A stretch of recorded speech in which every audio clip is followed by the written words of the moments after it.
Hello there guys and welcome back to the channel. In today's video we're going to be talking about Hela and Abyss. Now when I had this video in makes actually for several days, it's just always something came up before I actually got to it. And it is actually a great thing because we now have some more actual footage of Hela and Abyss thanks to Brian Grant.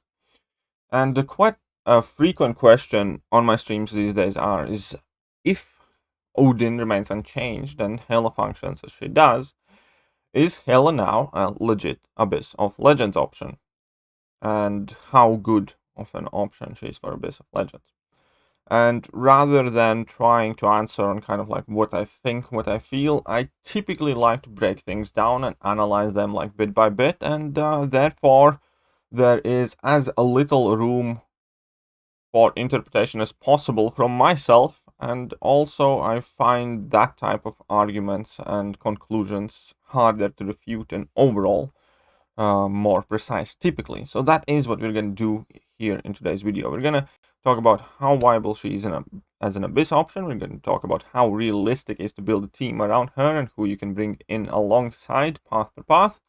And then obviously the potential drawbacks and the ultimate drawback of Abyss of Legends. Right, and to do that, I went through a process of basically just putting my thoughts out there and helping structure myself better. What I did is I obviously resorted to my favorite tool, Excel. So what I quite frequently do when I plan or think about options for Abyss or what could or couldn't work, or it's just a good habit to have. I write down all my opponents, let's say for path 1. For those of you wondering, just so you know, I'm talking about this path in particular here, the one that has double havoc on path 3, because there are two different maps going about, just so there are no confusion.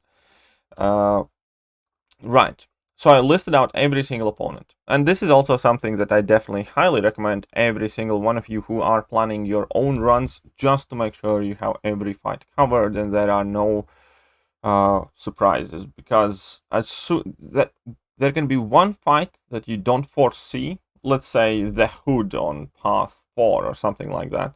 And if you don't have Bleed and Poison Immune Champion, it's going to cost you a ton in revives. So it's always better to be prepared. Where's that Hood, by the way? I lost it somewhere. Oh, here we go.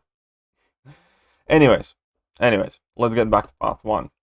And I have very little to no problems assigning opponents for every single fight, using a team of Hela, Odin, Doom, and Torch, plus there is one spot spare. The spare spot, I believe Brian used Angela, and then Angela also can help you out with Thing. So now I also, thanks to Brian, know for a fact that Hela is perfectly viable option for Invisible Woman, so that works out perfect. And I believe Angela did very well on Thing, if I'm not mistaken, so that's also fair play there, but I didn't list Angela here. So basically, for easy path, I don't think you will have much trouble at all if you bring in a team of Hela, Odin, Doom, Torch, and let's say the Angela. I think it is a very viable path. If I'm not mistaken, Brian ended up using about 40 revives, of whom nearly half was to Collector. And that is the immediate red flag, and that is the problem pretty much for vast majority of the teams that you bring in Abyss. Collector is completely different, kind of like kettle of fish, so to speak. And outside of Aegon, and possibly Strife and Corvus, there really are no good options for him, and he's gonna cost crap ton. As at least I don't know of many good options against the guy. I believe Morningstar has been able to put in some decent work. I seem to remember somebody pushing Morningstar quite heavy for the Collector, and I have seen some video evidence for that as well. So I do think that Morningstar is actually quite legit option for Collector. But anyways, so we have basically come to the first conclusion. Yes, I do think that Hela now with Odin synergy is perfectly great answer for initial path for this. But then there is the other side, because I do in general think that it's not all that hard to pick a team for initial path for this, but since we are taking Hela as a main talking point here today, yes, Hela is a legitimate Abyss option for Path 1. And then it gets harder with pretty much every single path that we go further in. We can see that for Path 2, we're going to be struggling a bit more because there's that Luke Cage, who typically also already requires a counter in himself.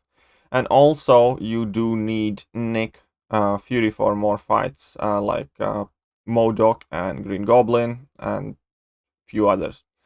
So basically, not only you can't bring Angela here with you, you're also going to be short for Luke Cage fight, which can get quite spicy or expensive.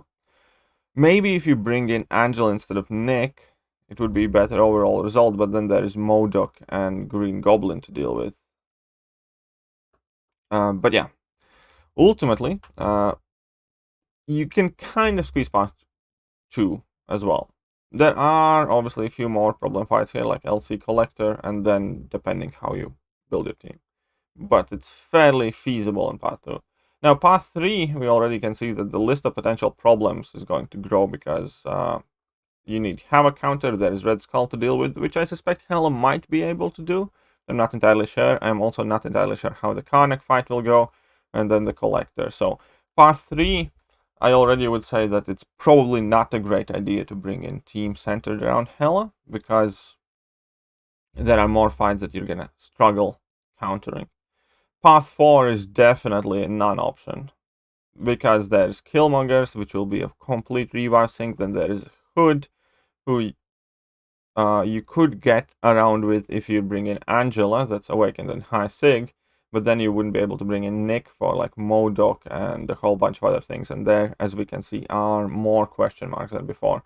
So maybe if you don't bring in Nick to deal with Yellow Jacket and MODOK, then you can deal with Hood, but there will still be problem fights like Massacre, double Killmonger, and yeah, Path 4, I'd say it's a definite no-go, and it would be poor plan. And for Path 5, I actually didn't write out the champions, and I do believe that it's not quite ideal for Path 5 either.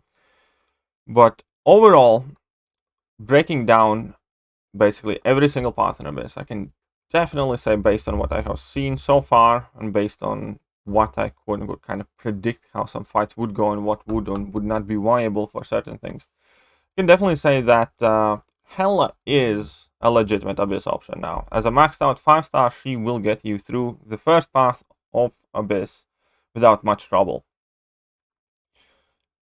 Is it better than making team around Human Torch and then just filling in the blanks and mixing in Path 3 and Path 1 and kind of like having like a super short, quick, quote-unquote, Human Torch path? I don't know. But she can definitely get you through Path 1, I think, without much trouble. Now, when it comes to exploring Abyss, I do not think it would be a great idea to work on that using Hela and Angela and Odin and all that stuff. But yeah, you guys can see the teams that I kind of like quote speculated here for my paths. And yeah, I listed down some problem fights that you might encounter. And overall, in general, whenever you are planning your own runs with quote unquote less than perfect teams, like if you don't have all the 4 horsemen, maybe you have Aegon, but you don't have rest of the 3 guys, then it's always a great idea just, again, to write down every single fight that you are going to be going up against, and just make sure that you have every base covered before you go in Abyss. And if you're not sure, you can always ask somebody who has done Abyss whether that champion would work or whether that champion wouldn't work. But yeah, it's much, much better to plan and be prepared than get caught by surprise and either get stuck and how to exit it or use the unit man, because that never feels particularly great. Right? Right. I think so. So yeah, definitely very, very interesting things how come out with Hela, and I personally also can't wait to have a bit of fun with her. Now, I do not plan to rank up my Hela up too much, but I think I have a 6-star one, which I don't know. Anyways, I can't wait to play about with that crazy ramp up, because Hela could always do that damage. It was just crazy impractical to actually get to those huge amount of furies. Now it's much easier, so it's not like Hela unlocked a new potential in terms of doing something that she didn't before. It's just that it's much more feasible, quicker, and practical to get there. So I do like that. And in general, I hope that this video did help out some of you, and I hope that I answered some of your questions. Let me know what you guys think, and if you have any questions, obviously, then do not hesitate to ask. I will try my best to get back to you, but that is pretty much it for today, and I am going to catch you guys soon. See ya!